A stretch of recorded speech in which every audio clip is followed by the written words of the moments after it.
ಗೋಳೆ ಮಂಜ ಅಗಸ್ತ್ಯ, ನನ್ನ ತಲೆ ಮೇಲೆ ಕೈ ಇಟ್ಟು ಪ್ರಮಾಣ ಮಾಡು, ಇದನ್ನೆಲ್ಲ ಬಿಟ್ಬಿಡ್ತೀನಿ ಅಂತ. ಈ ಕಾರಣಕ್ಕೆ, ನನ್ ಮಾತು ಮೀರಲ್ಲ ಅಂತ ಹೇಳು ಅಗಸ್ತ್ಯ. ಈ ಒಂದೇ ಒಂದ್ ಕಾರಣಕ್ಕೆ ನಿನ್ನ ದೂರ ಎಲ್ಲರೂ ಕರ್ಕೊಂಡು ಹೋಗ್ತೀನಿ. ಕೈಯಾದ್ರೂ ಮುಗಿ, ಕೈಯಾದ್ರೂ ಮಾಡು. ಅಗಸ್ತ್ಯ ಹೇಳು. ಆದ್ರೆ ಹೋಗಿ ಆ ಹುಡುಗಿನ ರಕ್ಷಿಸು.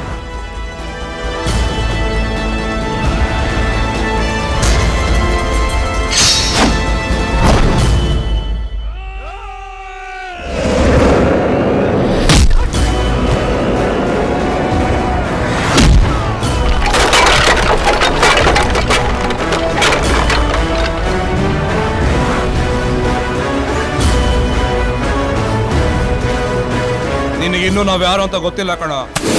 ನಿನ್ ಕೈಲಾಗಲ್ಲ, ಬಿಟ್ಬಿಡೋ. ಬಿಸಿಲು ಜಾಸ್ತಿ ಇದೆ, ಕಲರ್ ಕಮ್ಮಿ ಆಗ್ಬಿಡುತ್ತೆ. ಗೀಟ್ ಎಳೆದಾಗೋಗಿದೆ, ವೃತ್ತ ಬರದಾಗೋಗಿದೆ. ಆ ವೃತ್ತದಲ್ಲಿರೋದೆಲ್ಲ ನಂದೇ.